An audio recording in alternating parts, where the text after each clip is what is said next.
Voilà, bonjour à tous. Bon, j'attends vos questions sur le chapitre d'équations différentielles. Mais avant cela, je vais essayer de parcourir le cours rapidement. Donc, j'espère que vous avez lu et relu. Donc déjà, au niveau de l'activité, on donne ces différentes fonctions. Je vous laisse le soin de vérifier quelles sont les solutions de ces différentes équations différentielles. Pour cela, vous allez simplement calculer les dérivées secondes et venir remplacer ici. Donc, on va pas s'attarder là-dessus.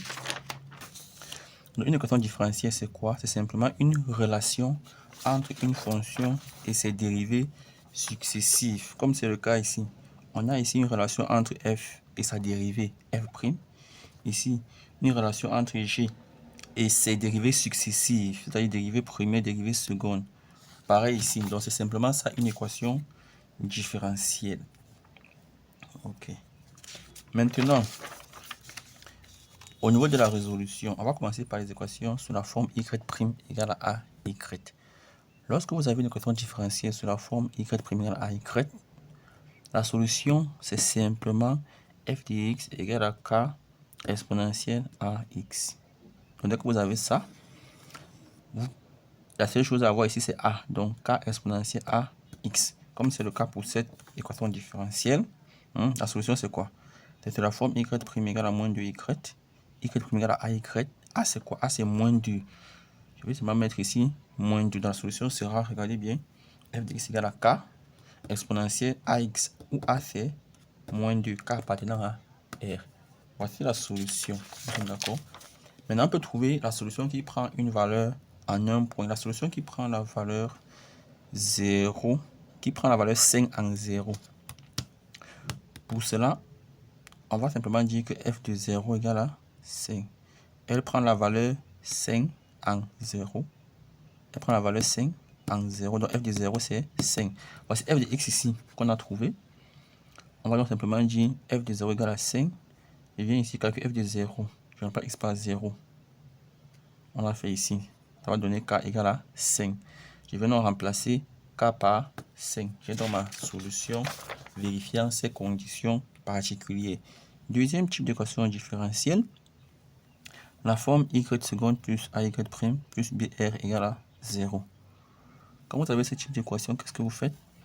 Vous écrivez l'équation réduite r carré plus ar plus b. Donc, c'est simplement une équation de second degré où les coefficients sont ceux de cette équation. Donc, ici, on a 1, ici, on a a, ici, on a b. Équation du second degré, nous savons, tout le monde sait résoudre ça. Mais en fonction des cas de figure, on aura différentes solutions. Premier cas de figure, l'équation 1 admet deux solutions réelles distinctes. C'est-à-dire si delta est supérieur à 0, on a deux solutions R1 et R2. Voici donc ce qui va donner f de x. Donc, je préfère qu'on traite directement avec l'exemple qui va avec pour ne pas revenir par la suite. Donc voilà, le premier cas, on est ici. Si on a deux solutions R et R, R1, R2, f de x sera a exponentielle R1x plus b exponentielle R2x. Prenons directement son exemple. Prenons l'exemple de cette équation différentielle que voici E1. Vous voyez bien la forme, n'est-ce pas? Y seconde plus ay' plus b égale à 0. L'équation 1 sera quoi? R, A, qui est le coefficient de y', b, coefficient de y. Voici l'équation 1, l'équation associée. Donc, AQ delta, qui est 0, donc qui est 9, autant pour moi. On a donc deux solutions, R1, R2. Et qu'est-ce qu'on dit? C'est qu'on a R1, R2, alors la solution c'est quoi? A exponentielle R1x plus b exponentielle R2. Donc, je vais simplement venir ici, je remplace R1, R2 par leur valeur. D'accord? Ici, on a R1, R2, c'est moins 1 et 2. Donc, je vais venir, je vais simplement remplacer ici par 2, ici par moins 1. Regardez bien. Donc, je peux remplacer à l'un ou l'autre. Je peux inverser, ça ne dérange pas. D'accord? Donc, on a deux solutions, R1, R2. Donc, je viens ici, je mets R1, je mets R2. J'ai moins 1 et 2. On a mis moins 1 et 2 ou 2 moins 1. Je vous ai dit, ça ne change pas. Maintenant, ce qu'il faut aussi noter par la suite, c'est que Si on donne des conditions initiales ou particulières, par exemple, ici on donne f' de 0 égale à 1, f seconde de 0 égale à 1. Là, il faut trouver les valeurs de a et b. D'accord? Pour cela, c'est simple. Vous calculez d'abord f' de x, donc vous dérivez cette expression-ci. On sait tous comment dériver ça. Ici, le 2 va venir ici, le moins va venir ici. D'accord? La dérivée seconde, c'est la dérivée de la dérivée. Donc le 2 vient ici, ça fait 4. Le moins vient ici, ça fait plus. Maintenant, on dit f' de 0 donne 1. Je viens ici, je remplace x par 0. Je calcule f' de 0, c'est ce qu'on a fait ici. Ici, on aura exponentielle de 0 qui va donner 1, exponentielle de 0 qui donne 1. On aura donc 2a moins b. Ici, on aura 4a plus b. On résout le système. Et on trouve a 1 tiers b moins 1 tiers. Donc, on va remplacer ici a par sa valeur 1 tiers b par sa valeur moins 1 tiers. On a dans la solution vérifiant les conditions initiales. Donc, on résout, on a a et b. Mais si on donne des conditions initiales, dans ce cas, on peut avoir des valeurs de a et b. Ça, c'est pour le premier cas. Premier cas ici, où delta est positif, on a deux solutions, R1 et R2. Deuxième cas, si delta égale à 0, on a une racine double R0, la solution sera donc AX plus B, exponentielle R0, X. Donc on va simplement venir ici, s'il y a une seule racine, remplacer R0 par la racine en question. Donc, prenons le deuxième exemple qui va illustrer ce cas. Voilà, prenons cet exemple ici. Voici l'équation réduite. Bon, d'accord. On va donc calculer delta. Donc, ici, j'ai le coefficient G1, G-4, G4. Delta égale à 0. On a une racine ou une solution qui est 2. Donc, je viens simplement ici. Regardez bien ce qu'on dit dans le cours. Je vais remplacer simplement R0 par sa valeur qui est 2. Donc, ça va, je recopie ça, je remplace R0 par 2. Vous voyez, je recopie ça, je remplace R0 par 2. Voilà ma solution. Maintenant, on donne les valeurs initiales. F' de 0 égale à 1. F' de 0 égale à 1. On fait comme tout à l'heure. On calcule f' de x. Ça, c'est un produit. La dérivée de f fois g, c'est f'g plus fg'. Donc, on va faire la dérivée de celui-ci fois ça, plus la dérivée de celui-ci fois ça. On calcule f' de 0. On trouve sa valeur. F' de 0 égale à 1 signifie que f' de 0, ça donne finalement a plus 2b qui donne 1. F seconde, c'est quoi? C'est la dérivée de f'. On dérive. On calcule f seconde de 0 égale à 1. On trouve la deuxième équation. On constitue un système avec les deux équations. On retrouve a égale à moins 1 demi, b égale à 3k. On vient ici, on remplace donc a par moins 1 demi, b par 3k. On a la solution ici qui vérifie les conditions initiales. On a remplacé a par sa valeur, b par ça. Voilà la solution. Il y a quoi de compliqué là?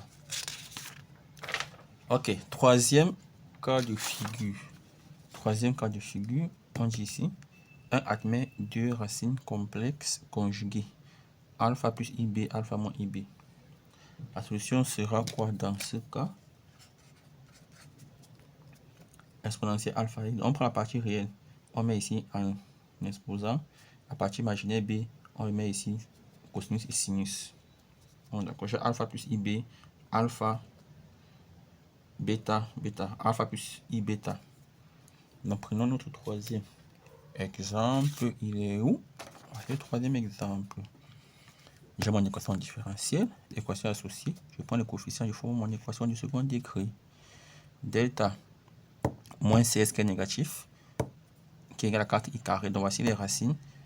Vous voyez, voici les racines qui sont conjuguées. Elles seront toujours conjuguées. Donc voici alpha, voici bêta. On a alpha plus i bêta, alpha moins i bêta. Donc qu'est-ce qu'on fait? On a dit ici, on remplace simplement alpha par sa valeur qui est 1. Voilà pourquoi on a alpha x. Et ici, on remplace bêta par sa valeur qui est 2. Bon, d'accord. Dans la formule ici, vous voyez, on remplace alpha par 1, bêta par 2, c'est tout. On met 1 ici, on met 2, on met 2. Voilà ce que cela nous donne. Et comme tout à l'heure, on peut trouver des conditions initiales. On calcule. Cette fois-ci, on donne f de 0. F de 0 égale à 1. F de 0 égale à 1, ça signifie quoi? Voici f de x, c'est calcul f de 0. Ça me donne 1. F de 0. Je remplace x par 0, ça va donner 1. Ici, x par 0, ça va donner 0. Je redonne ici. Cosine 0 qui donne 1. Donc j'aurai donc A égale à 1. Je calcule F'. Bref, vous continuez vous-même.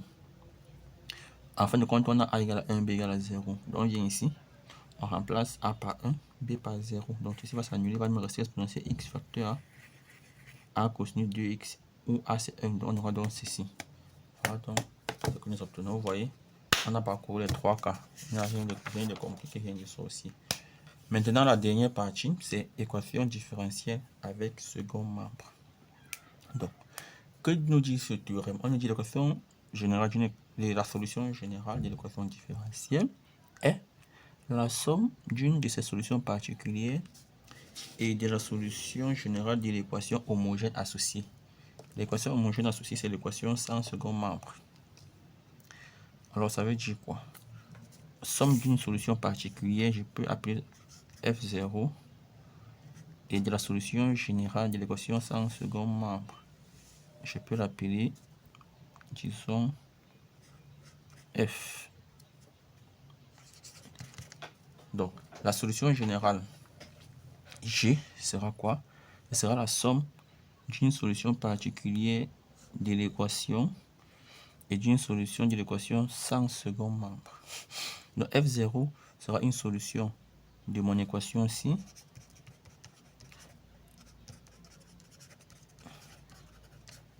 F0 sera une solution de ceci, solution particulière, et F sera solution de l'équation sans second membre. Donc, F lui sera solution de l'équation sans donc second membre égale à 0. Donc, on résout l'équation sans second membre. On trouve la solution F. On trouve une solution particulière de l'équation. Généralement, on va vous demander de démontrer. On va vous donner la solution, vous allez démontrer. Vous faites la somme des deux solutions. Bon, on va l'appliquer dans un exemple, ne vous inquiétez pas. Voici notre exemple ici. Voici une équation. Bon, c'est valable pour tout type d'équation différentielle et pas seulement pour cette forme-là. Voici une équation différentielle ici, par exemple, qu'on veut résoudre. On est d'accord? La formule nous dit, on trouve une solution particulière de l'équation qu'on va appeler F0 et on trouve une solution de l'équation sans second membre qu'on peut appeler, je ne sais pas trop, même F1. C'est la somme des deux qui me donne la solution générale. Voilà. Donc ici, qu'est-ce qu'il faut donc faire? Il faut trouver une solution particulière. Et dans cet exemple-ci, déterminer les réels ABC tels que... Bon, on résout d'abord l'équation sans second membre. Je crois que là, c'est évident pour tout le monde. L'équation sans second membre, c'est évident pour tout le monde, n'est-ce pas? Parce qu'on aura quoi? Y' égale à 3y. On a vu que c'est quoi? C'est k exponentielle 3x. Voici la solution qu'on va appeler F1. Équation sans second membre. Maintenant, il faut trouver une solution particulière qu'on va vous donner. Déterminer le réel ABC tel que P de x soit solution du E. Donc, solution particulière. Donc, on va trouver P qui est encore F0. Dans les calculs, on a trouvé quoi? Pour la valeur de P de x. Voilà P de x qu'on a trouvé. Je ne veux pas m'attarder sur les détails. Donc, P de x est une solution particulière.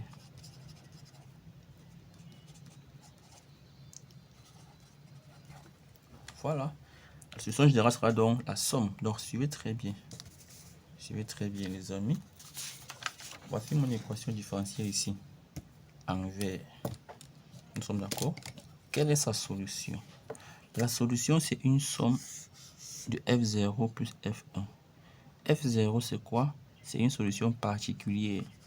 Et dans notre cas, on a montré que la fonction P est une solution particulière. Plus F1, c'est quoi? F1, c'est une solution de l'équation sans second membre. C'est-à-dire, je mets 0 au second membre. Ça me donne donc y' moins 3y égale à 0. Ta solution, c'est quoi? Ça, c'est encore y' égale à 3y. Donc, ta solution, c'est k exponentielle 3x. C'est la solution particulière. F1. F1. Voici la solution de l'équation sans second membre. Autant pour moi. F1. Voici F0. Donc, la solution sera la somme de F1 plus F0. Tout simplement. Donc, on va un peu parcourir notre exemple rapidement. On est déjà à 15 minutes. Donc, premièrement, on dit ici de résoudre l'équation homogène. C'est là, on envoie ça au second membre, la solution, là c'est évident. Ensuite, on dit de déterminer les réels tels que P de X soit solution de E. Pour cela, il suffit de remplacer Y par P de X et de montrer que ça vérifie l'équation. Il faut calculer d'abord P' et faire P' moins 3P. Montrer que ça donne sinus X. Ou alors poser que la sinus X et trouver les valeurs de A et B. On ne va pas s'attarder là-dessus, ça a été fait. Lisez attentivement. S'il y a des questions, vous les posez. On a donc trouvé P de X. On demande en troisième question, montrer que f est solution de E si et seulement si f moins P est solution de E0. Donc, premier sens de l'implication, c'est une équivalence. Premier sens, on va supposer un f solution et montrer que f de E et montrer que f moins P solution de E0. F solution de E signifie qu'on peut remplacer dans l'équation E. Voilà ce que ça va donner. Or, on a montré que P est aussi solution de E, donc P vérifie aussi l'équation ici. On a dans les deux équations ici, on peut faire la différence. Ça va donner 0 ici. On aura donc F moins P qui vérifie l'équation E0. Et pour le cas inverse, on va supposer plutôt 2. Donc F moins P solution de E0 et montrer que F est solution de E. F moins P solution de E0 signifie quoi? E0 c'est l'équation sans second membre. Donc je vais remplacer F moins P dans l'équation sans second membre. Voilà ce que ça me donne. Je développe ici. Développe. Ici donc j'ai P de X, P' de X moins 3P de X. Étant donné que P est solution particulière de E, ça signifie que ceci égale à sinus X. On est d'accord parce que cette équation dit que quoi? C'est même pas la première. L'équation dit, bref, l'équation stipule simplement que Y' moins 3Y égale à sinus X. Comme P est solution, donc c'est égal à sinus X, je remplace ça par sinus. J'envoie sinus X, je conclue donc que F aussi est solution de l'équation. C'est ce qu'il fallait démontrer. Et enfin, pour terminer, qu'est-ce qu'on dit? Déduire une solution de E. Donc, soit F une solution de E, d'après ce qu'on a démontré, F moins P est solution de E0. D'accord? Ça veut simplement dire quoi? Ça veut simplement dire que F moins P, les solutions de E0 sont sur la forme K exponentielle 3x. Ce sont les équations sans second membre. D'accord? Ça veut donc dire que F moins P égale à cette expression-ci. Donc F c'est égal à la solution particulière, la solution de l'équation sans second membre, plus j'envoie la solution particulière au second membre, ça fait plus la solution particulière. Donc f de x égale à la solution particulière plus la solution de l'équation sans second membre. Voilà donc la solution. Et voilà ce que ça donne. Donc pour conclure avec cet exercice, suivez très bien. On a dit une solution de l'équation différentielle, c'est quoi? C'est la somme d'une solution particulière et de la solution de l'équation sans second membre. C'est très important parce que cette question, elle vient toujours. Quand on pose, ça vient toujours. Donc, suivons très bien. Mon équation, c'est y' moins 3y égale à sinus dx. Notre théorème nous a dit quoi? Le théorème nous dit que une solution f, c'est la somme d'une solution particulière f0 et d'une solution de l'équation sans second membre. Solution particulière. Solution de l'équation sans second membre. D'accord? Voilà. Dans l'exemple, on a montré que P de x est une solution particulière. D'accord? P est une solution particulière. Et la solution de l'équation sans second membre, c'est-à-dire en mettant ici égal à 0, c'est quoi? C'est k exponentielle 3x. Donc la solution générale, c'est la somme de la solution particulière et de la solution de l'équation sans second membre que voici. Voici donc ma solution de mon équation ici. Et c'est ce qu'on a trouvé. On essaye de montrer ça ici. C'est égal à la solution particulière plus solution de l'équation sans second membre. On est déjà à 20 minutes. Je pense que je n'ai pas abusé de votre temps.